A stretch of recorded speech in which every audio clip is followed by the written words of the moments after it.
Evangelis Hendrik Leventi. Saya kelahiran di Singkawang, Kalimantan Barat, dan saya menikah dengan istri saya Victoria, beliau dari Pulau Bangka, Sumatera. Kami suami istri melayani Tuhan, menginjil.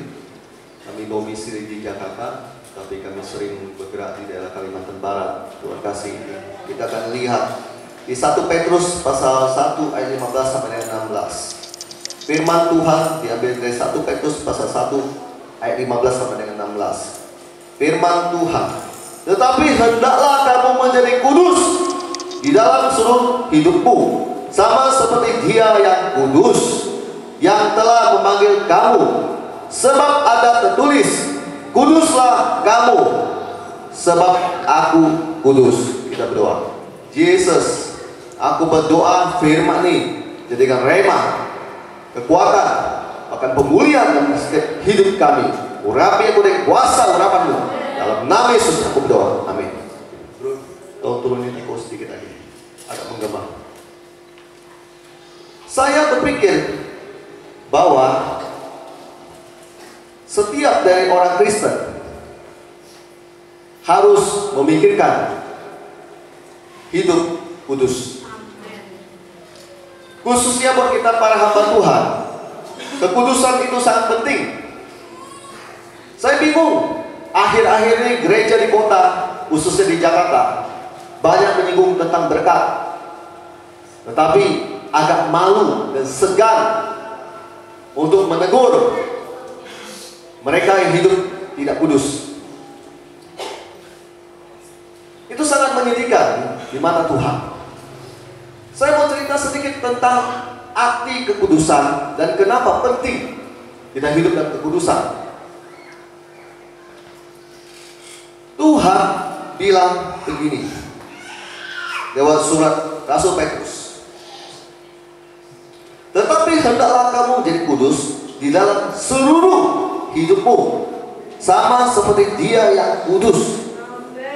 Tuhan itu bikin sebuah persamaan bahwa kamu umatnya, kamu itu harus sama dengan Dia. Yesus kudus, kamu anaknya otomatis harus ikut kudus. Berapa banyak orang bilang saya nggak bisa mendengar suara Tuhan. Gimana saya mau bilang jawab Dia kamu nggak bisa mendengar suara Tuhan? Karena kamu hidup masih mencabul. Kamu nipu sana nipu sini. Kamu suka melakukan hal yang tidak baik, tidak benar. Saya dengan simpel, saya bisa jawab Dia. Saya bilang, maaf Pak Bu, kamu masih perlu belajar untuk hidup kudus. Bagaimana kalau sosok Tuhannya kudus masuk kepada orang yang masih berbuat najis? Kamu mengharapkan Roh Kudus bergerak lebih? Nggak bisa. Saya bilang nggak akan bisa. Pantas saja di doa-doa, doanya nggak pernah terdengar. Saya ngomong gini, ada basisnya.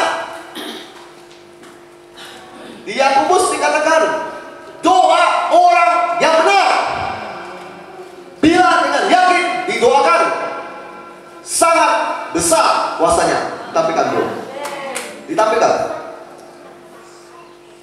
Dengan begitu kamu tahu kalau orang tidak benar, orang tidak kudus, gimana Yesus mau menjawab doamu? Gimana dengan cepat kamu minta Tuhan saat ini Tuhan jawab dan Tuhan langsung menjawab? Salah kamu. Pentingnya orang Kristen mengenal bahwa Tuhan yang disembah adalah kudus, bukan Tuhan yang main-main, yang kompromi dengan dosa perzinahanmu, yang kawin cerai seenak kamu. Yang hari ini lihat ini suka, saya mau ceraikan istri saya. Waduh, bisa segampang begitu. Dan lakukan dengan sesama Kristen lagi. Saya mohon maaf, dan saya bilang ini adalah firman Tuhan, saya nggak bisa kompromi. Kamu tersinggung dengan khotbah saya, silakan tersinggung. Saya mau bilang, Yesus bilang, kamu harus kudus. Sama seperti kudus. Bagaimana rohnya itu yang sangat kudus masuk dalam dirimu yang masih tidak kudus? Otomatis dia akan reject. Dia akan merasa, aduh gimana saya bergerak di dalam dirimu lebih lagi. Kamu setiap kali disinggung soal petobatan kekudusan, kamu terus menolak. Kamu cuma kasih Yesus masuk di pintu gerbang saja. Kamu gak pernah mengizinkan Yesus masuk ke dalam dirimu dengan sepenuhnya. Kenapa ada pelayan hamba Tuhan tidak pernah maju-maju dalam hidupnya? Suka kompromi dengan dosa. Saya nggak bilang di sini, saya bilang di tempat lain. Mereka suka kompromi.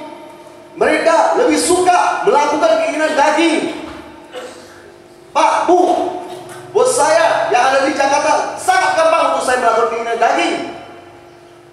Setiap kali di media sosial pasti ada wanita yang tidak berseling apapun.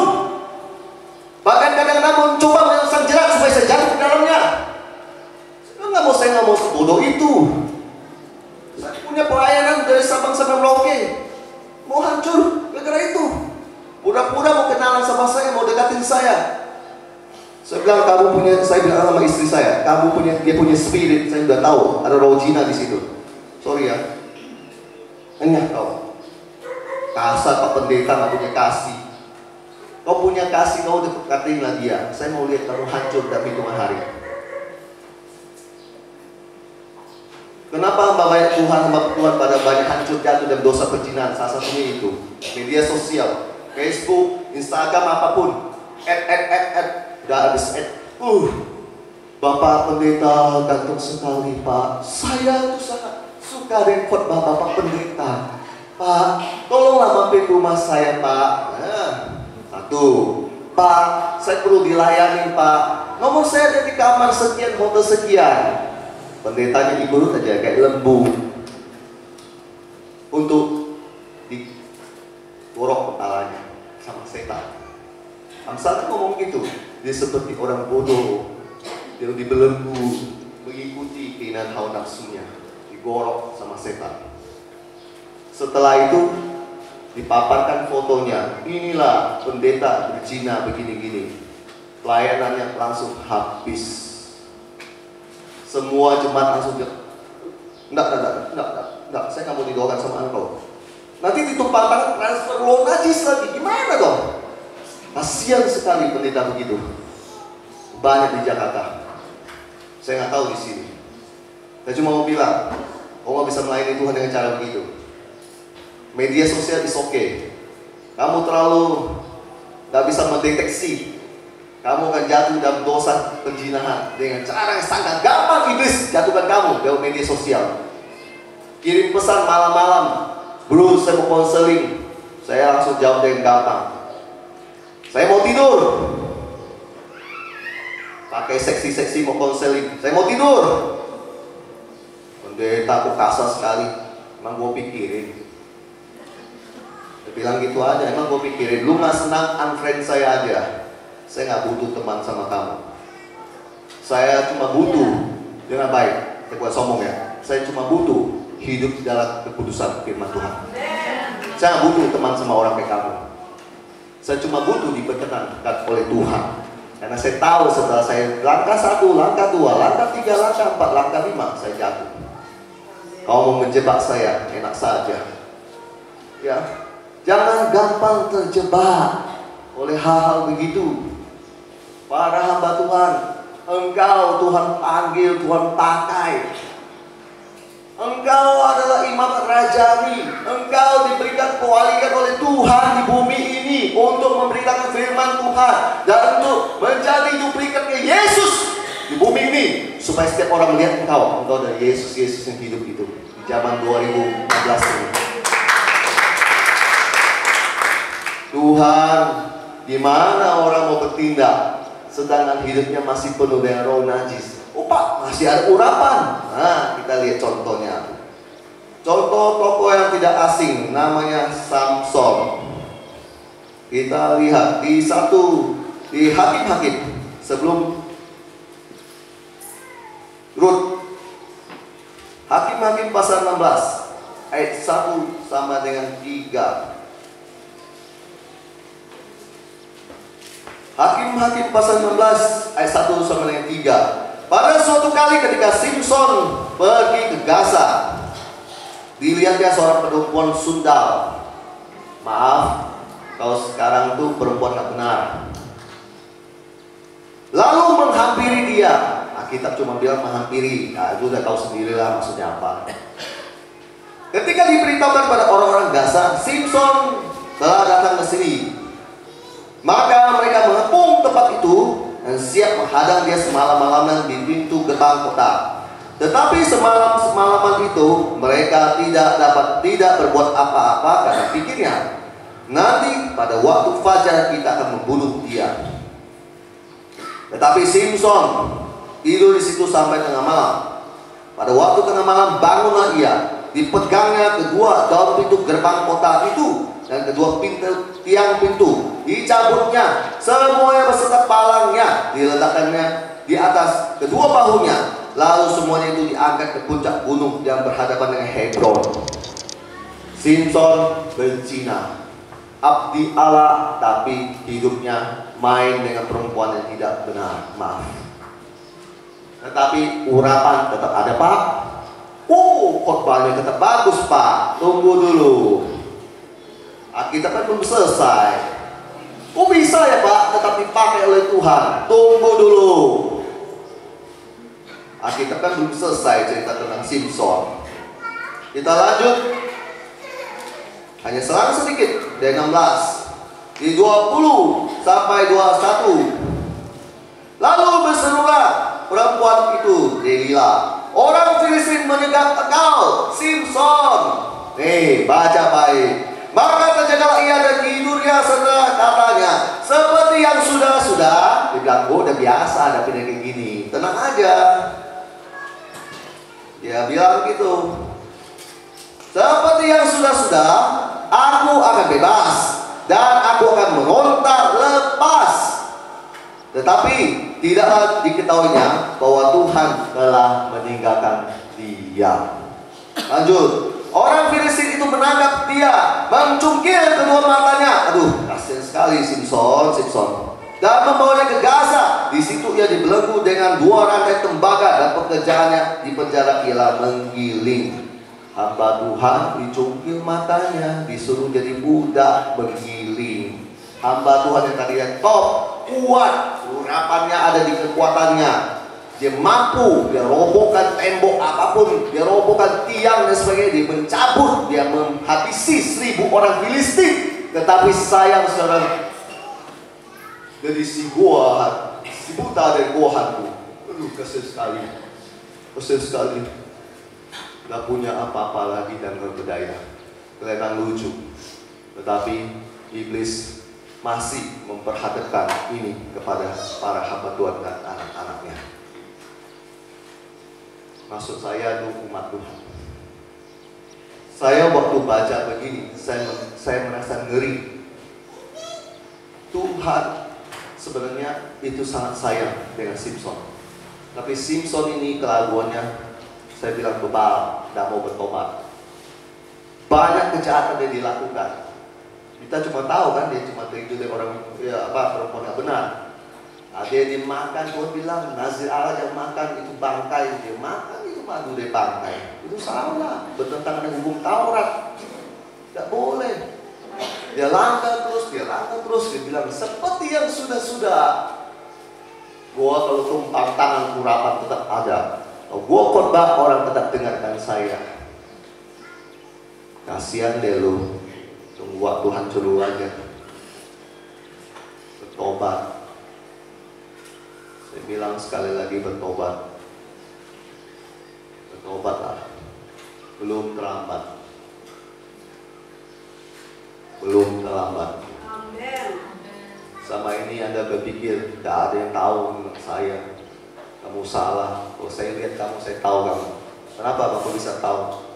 Tuhan kasih saya karunia marifat. Saya bisa melihat orang. Kadang saya lihat, saya diamin aja. Tak perlulah semua dibongkar. Kenapa semua mesti dibongkar? Saya pernah pelayanan di daerah Malino, Kalimantan Utara, pemekaran provinsi yang baru dari Kaltim.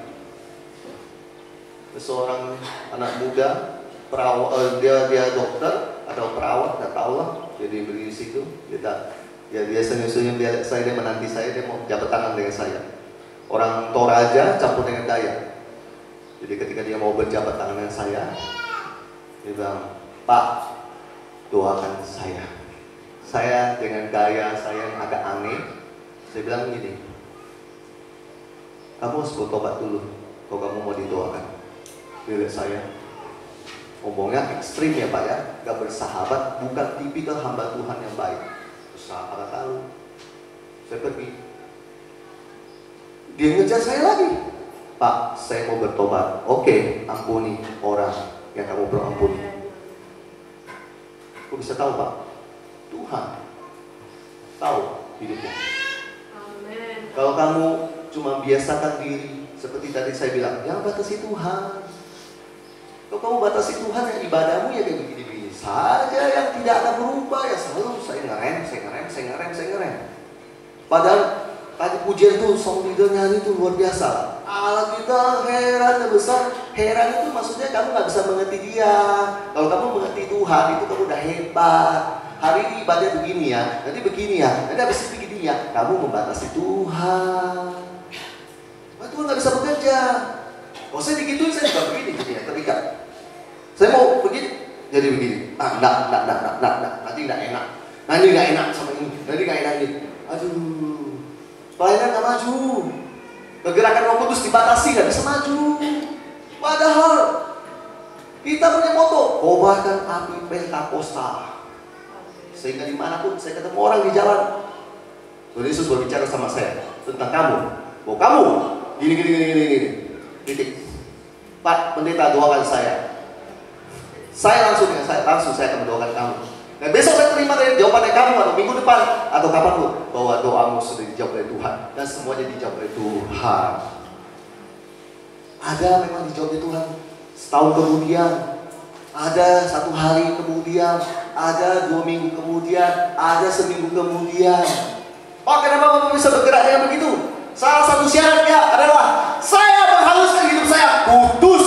Amin. Oh, saya nggak kudus, saya nggak mau, saya nggak bisa, dan saya tidak punya kuasa urapan itu. Kemana-mana saya selalu bawa istri saya. Kalau yang lain dia mau bawa sekretaris dia, silakan. Saya tidak mau membawa orang lain. Saya mau bawa hanya istri saya. Dia akan menyiapkan makanan saya, dia akan menyiapkan semua, bahkan sikat gigi, apapun dan sebagainya. Yang kadang-kadang saya di Jakarta saya sudah terbiasa dengan begini dan sebagainya. Kalau masuk di kampung saya harus turun ke bawah, gimana, handuknya nggak tahu di mana dan sebagainya. Saya butuh wanita untuk melakukan itu buat saya, supaya Injil diberitakan. Dan dia melakukan semuanya untuk saya, dan saya dengan gampang terbebas dari godaan-godaan roh jina. Salah satunya. Tuhan bilang sama kita begini, kalau kamu mau mengenal dia, kamu harus mengenal Tuhan itu sosoknya siapa. Sangat gampang saya akan mengajari umat Tuhan untuk mengenali Tuhan itu siapa. Tuhan itu ciri khasnya salah satunya kudus. Dimanapun dia berada, dia bilang sama Musa, tangankan kasurmu. Di sini tempat kudus. Makanya saya mohon maaf, ketika saya masuk ke daerah di dalam lagi, saya bilang, ini ternak kok berkeliaran di sini. Kamu nggak tahu apa? Pantas yang ada hadirat Tuhan di depan kamu. Mohon maaf, tersinggung. Saya di Jawa juga banyak lihat ayam berkeliaran masuk ke rumah Tuhan. Yesus mengajarkan kita lewat perjanjian lama, ngomongnya begini, bahwa Tuhan Allah berkata, tangankan kasurmu. Sebab tempat di mana kamu berinjak, ada kudus. Hadirat Tuhan ada di situ. Ya ampun, saya pernah ada di Pulau Bangka. Saya masuk ke sebuah gereja. Saya masuk ke sebuah gereja. Saya melihat gereja itu agak amburadul. Amburadul di mana Pak Pendeta? Begitu saya masuk ke dalam, saya mau lihat kamu punya gereja di dalam. Dia agak menghalang, tapi dia agak lepaskan saya akhirnya. Karena saya agak maksa. Begitu saya masuk, penuh dengan jemuran baju. Pak, Bu, maaf Kak, pantas Tuhan gak pernah bekerja dalam gerejamu. Kamu anggap gereja itu rumah buat jemuran baju, pakaian dalam, maaf. Kamu sangat tidak menghormati Tuhan ya. Saya tahu Tuhan hadir di situ, saya sujud. Ih, asal benar Pak Pendeta ngomongnya. Iya, saya nggak pantas gerejamu nggak maju. Maju, syaratnya nggak lain. Hormati Tuhan. Hormati Tuhan. Gak ada amin? Hormati Tuhan. Bahwa hidupmu baik-baik saja, dijauhkan dari semua kecelakaan. Hormati Tuhan. Hargai Tuhan. Dimanapun hadirat itu ada, kamu perlu ingat satu hal. Tuhan itu kudus. Bagaimana kamu dengan gampang membiarkan hal-hal yang tidak benar itu ada di hadapanmu? Singkirkan semua sampah-sampah itu. Terlebih lagi sampah-sampah dalam dirimu. Banyak buat ini, buat itu dan sebagainya. Datang hadirat Tuhan dengan petata-peteng begini. Orang pada ini petata-peteng begini. Mau diberkati sama Tuhan. Mendingan nggak usah ke gereja lah kok begitu. Petata-peteng begini. Udah datang sama Tuhan yang hati hancur. Kamu mau ditolong sama Tuhan, mau doamu dijawab oleh Tuhan, sangat gampang. Syaratnya kamu hormati Tuhan, kamu hargai hadiratnya. Hidupmu, kalau Tuhan bilang bersihkan dirimu dari semua dosa, kesalahan apapun, relakan dirimu. Pak, saya terikat dengan rokok atau apapun. Berseru sama Tuhan. Tuhan pasti mampukan. Tuhan pasti bisa. Yesus sanggup. Saya berani ngomong ini karena saya terikat dulunya. Kalau nggak terikat saya nggak berani ngomong gini. Bapak pendeta cuma bisa menegur aja. Tidak, saya dan mantan begitu. Sebagian orang diangkat dari sekrup-sekrup yang besi. Saya sekrup yang kotor berkarat, dibersihkan oleh Tuhan, dipakai oleh Tuhan. Beda, saya beda. Kalau mereka nggak pernah mengenal narkoba, saya mengenal. Kalau mereka tidak pernah mengenal dalam kekerasan, saya mengenal. Dan saya mau bilang, Tuhan, sejak saya berkenal dengan Tuhan, saya tahu Tuhan itu satu sosok yang tidak suka dengan kegelapan. Tuhan itu nggak puas kalau cuma masuk sampai di pintu gerbang. Dan saya mau kasih tahu pada Anda begini, Tuhan itu tidak mau jadi tamu di luar pintu gerbang yang senantiasa bersekian tahun menunggu Anda, dan Anda nggak pernah mengizinkan dia untuk masuk lebih dalam. Pak, dengan apakah saya membiarkan Yesus di luar pintu gerbang? Ya dengan kelakuan kamu. Setiap hari cuma gereja pulang, nggak pernah baca firman, nggak pernah bertobat, ditegur, gampang tersinggung. Tadi saya lagi duduk sini, saya dengar suara Tuhan. Jangan gampang tersinggung, Bapak Ibu. Cepat memaafkan. Jangan gampang tersinggung. Ini saya ulang sampai berkali-kali loh, biar dengar. Cepat mengampuni, memaafkan. Coba jangan sensitif lah. Anak Tuhan gak usah sensitif. Anda harus membiarkan hatimu yang dilukai itu, dan Anda tutup dengan kasih Kristus. Dan Anda bilang, saya nggak pernah membiarkan Yesus di pintu gerbang. Ya, Anda cuma puas dengan kekristenan. Setiap minggu begini, setiap minggu begini. Pak, Bu, kalau Anda mau begini, saya nggak bisa berkata apa-apa. Kalau saya pribadi, saya nggak akan biarkan Yesus di depan pintu gerbang. Saya akan bilang, Yesus masuklah lebih dalam. Ketika Yesus masuk lebih dalam, Yesus bilang, saya nggak suka dengan kamu punya kelakuan.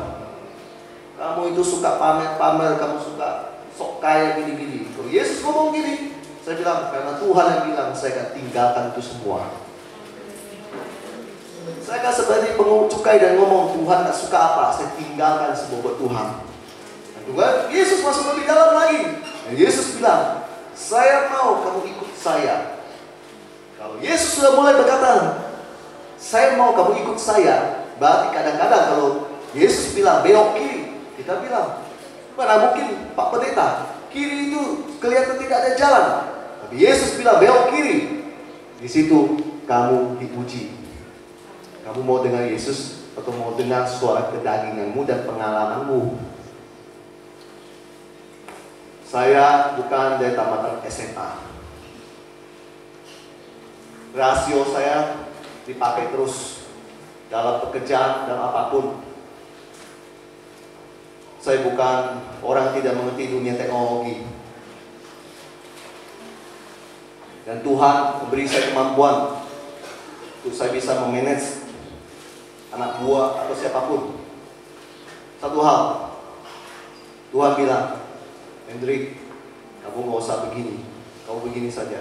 Rasio saya akan dengan cepat langsung bilang, Tuhan, kayaknya ini salah deh Tuhan. Sepengalaman saya bukan begini Tuhan. Itulah sering mengandalkan diri sendiri. Gimana Tuhan mau bekerja?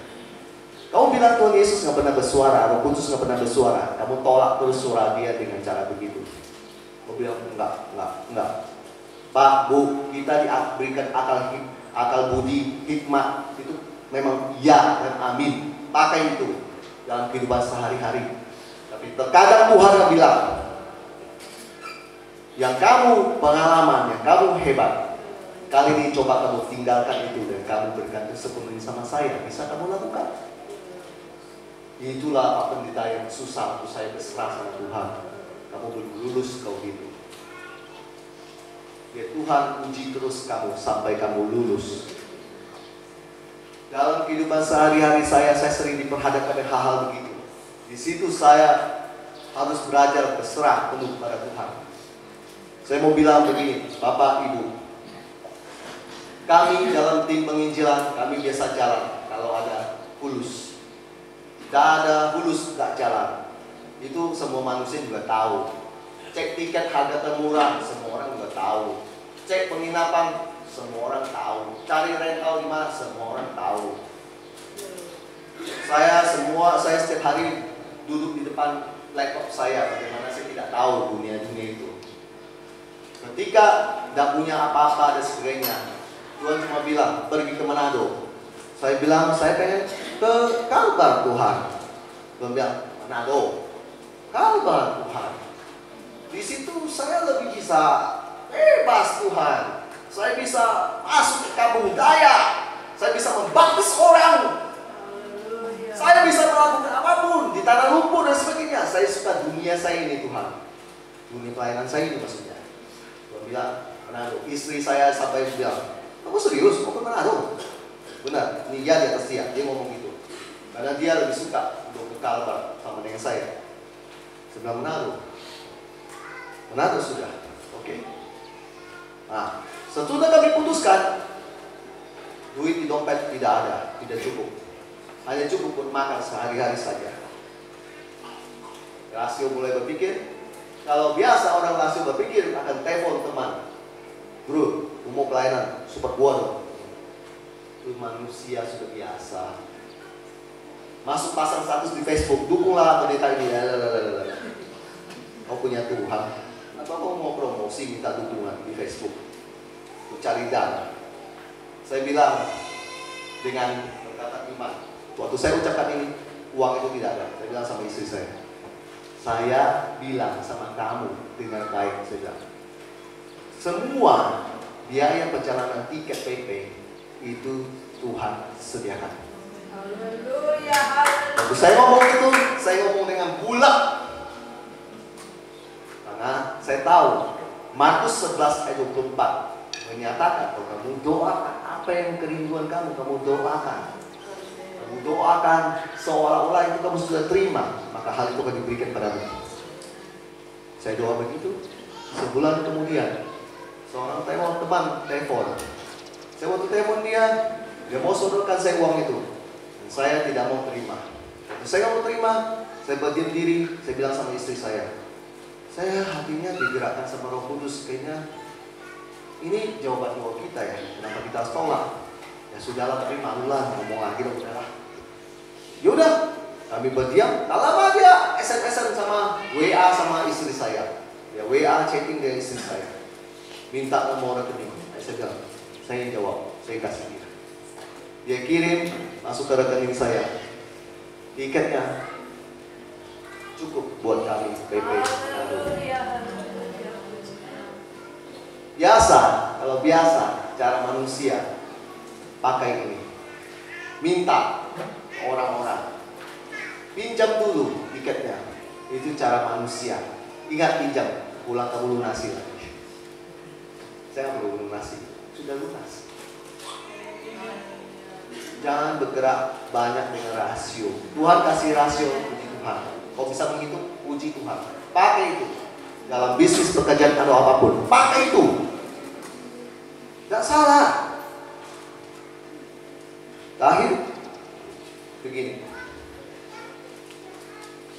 Tuhan tidak pernah salah membawa firman Tuhan ini, bahwa Dia menginginkan kita, umatnya, masuk kepada level yang lebih lagi, yaitu kamu harus kudus.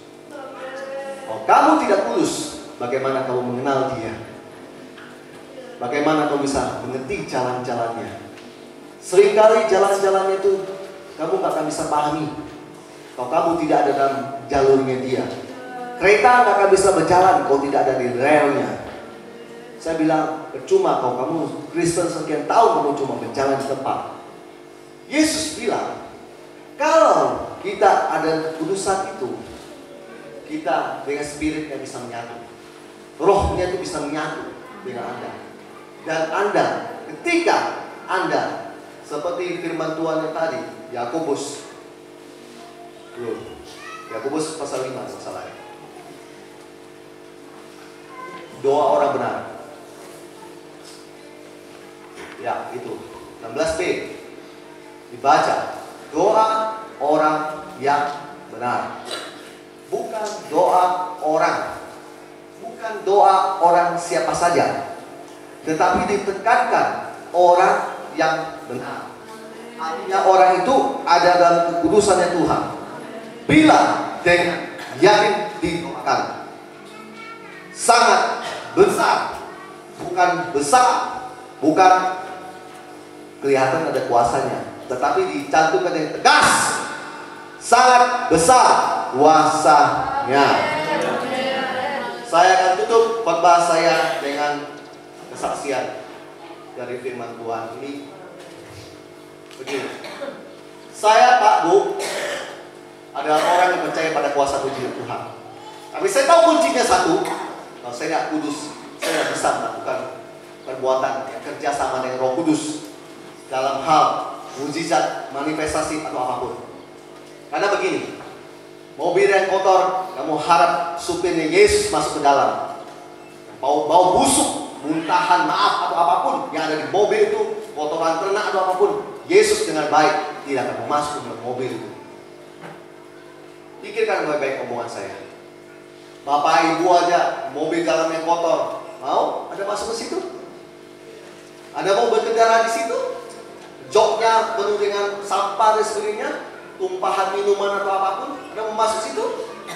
Tapi herannya mobil itu didandang dari luarnya mengkilap. Begitu buka dari dalam, ya ampun, kotor sekali itu. Bagaimana Anda mengharapkan Yesus mau duduk di kemudi itu dan mengemudikan mobil itu, dan di dalam mobil itu ada kamu dan keluargamu? Pikirkan baik sama saya. Kemudian saya akan ngomong begini, ketika saya menyatu dengan kuasa Tuhan, hidup saya pastikan satu hal, harus kudus, harus benar. Ketika saya hidup benar, kudus, kuasa Tuhan dengan gampang bekerja dalam diri saya, dalam tubuh saya. Orang sakit kanker leukemia, saya ngomong, dalam nama Yesus sembuh. Dokter nggak percaya, masa bodoh lu mau ngomong apa? Ternyata memang sembuh. Ada orang kena malaria di rumah sakit, trombositnya turun. Saya bilang, kasih telepon kamu ke saya, dan kasih telepon kamu, dengarkan doa saya. Saya bilang, di dalam nama Yesus, trombosit naik. Gak tunggu besok, naik langsung. Ada orang yang sakit gondok di kemah 1. Maju ke depan. Saya bilang, ada apa? Ses, godok. Saya tengking godok dalam nama Yesus. Pulang, saya nggak tahu lagi apa. Disamperin saya, Pak, sudah agak penting. Enak ini sekarang. Puji Tuhan. Ada orang di Bangka. Saya bingung waktu apa awal. Kenapa dia tuh selalu sakitnya nggak pernah sembuh-sembuh. Ternyata baru saya tahu dia kena HIV. Dan suaminya sudah lewat. Apa yang saya lakukan? Saya doakan orang HIV ini. Sampai hari ini masih hidup. Haleluya. Saya banyak melihat kuasa mujizat Tuhan. Ketika saya berada di Kalbar, kakak di lapangan kayak tadi, yang paling ditakutkan oleh para hamba Tuhan, dan tak sedikit mereka mencoba dan mengetahukan saya dan bilang, lihat ada kalau hujan. Terus saya jawab dengan gampang. Saya datang dari Jakarta, hujan berhenti. Hamba Tuhan, tim saya, Pak, ini saya basah nih Pak, setiap hari disenakin hujan. Saya datang, hujan berhenti. Udah, kamu diam aja. Saya nggak mau dengar kata-kata melemahkan iman. Saya tahu hujan, itu semua apa? Masa saya harus memohon-mohon dan bilang, Tuhan, tolonglah, aku tidak berdaya. Tuhan, mau bikin KKR, masa kamu nggak peduli? Itu doa orang tidak beriman. Doa yang merengek terus. Tuhan bilang, pakai mulutmu dengan kuasa otoritas, kendalikan cuaca. Gak hujan. Sampai kami pulang, hujannya sangat dahsyat sampai banjir. Tapi kami sudah selesai. Bapak Ibu, hidup kalau tidak ada kuasa Tuhan, ngapain? Kamu hidup, kamu butuh kuasa Tuhan. Jadi hamba Tuhan, kamu harus berkuasa. Mulutmu itu bisa doakan orang sakit, menengking setan. Saya bukan hobi menengking setan, Bapak Ibu. Bapak Ibu lihat begitu, saya getak sekali langsung lepas. Gak pakai ditumpang-tumpang sampai 2 jam, di videoin lagi. Aduh, kasihan ya. Saya nonton video ini juga, aduh, kasihan sekali. 5 orang pegang-pegang, gak lepas-lepas. Setannya malah, maaf Pak Bu, pernah lihat setannya di situ yang disenakin itu. Sebelum KKR mulai, katanya sudah disterilkan oleh hamba Tuhan. Tetapi ada 10 lebih orang kerasukan di situ. Bapak bisa membayangkan ada 5.000 bahkan 7.000 orang di situ kerasukan di sana, kerasukan di sana, kerasukan di sana, kerasukan di sana. Hamba Tuhan repot semua. Hamba Tuhan yang satu tengking dia, setannya ibu gembala gini.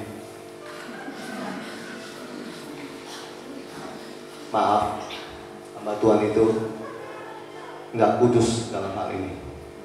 Bagaimana Bapak Pendeta tahu? Tahu lah. Setannya, gue nggak mau pergi, lu mau apa? Nah, ayo loh. Bagus tinggal transfer ke kamu. Pernah saya kata begitu. Ya lagi tengking yang satu di sini, yang satu transfer ke sebelahnya. Gak selesai. Ini udah selesai, ini ke sini. Mengerikan. Daerah Senakin, Bapak Ibu hamba Tuhan yang pernah pelayanan di Kalbar, Bapak kan tahu itu daerah Senakin dan sembarang orang masuk ke situ. Karena di situ dulu waktu pembunuhan orang Madura, banyak pasukan perang orang Dayak dari situ. Dan mereka banyak pakai kuasa kegelapan. Makan hatinya orang lah, inilah, itulah. Saya tidak perlu cerita atau detail lah. Pokoknya kuasa kegelapan di situ sangat gentol. Bahkan sebelum saya sampai di situ dulu dukun santet, saya tahu sudah mau coba-coba santet. Saya kesannya agak sombong. Kalau lihat di YouTube itu saya ngomong gini, kamu mau nyantet saya gak bakal manfaat. Kenapa Pak Bu? Maaf, saya gak pernah bersentuh dengan seses yang bukan dengan istri saya. Maaf Bu, saya gak pernah bersentuh dengan seses yang bukan istri saya. Dan saya dalam hal keuangan, saya juga pastikan, saya di hadapan Tuhan saya bisa dipertanggungjawabkan pelayanan saya. Jadi Tuhan automatically akan menyertai semua pelayananmu. Tuhan dengan otomatis akan menyertai semua pekerjaanmu. Tuhan dengan otomatis akan menyertai setiap keluargamu. Bahkan semuanya dipelihara baik. Karena satu hal, kamu melatih firman Tuhan hidup kudus. Nama Tuhan Yesus dipermuliakan.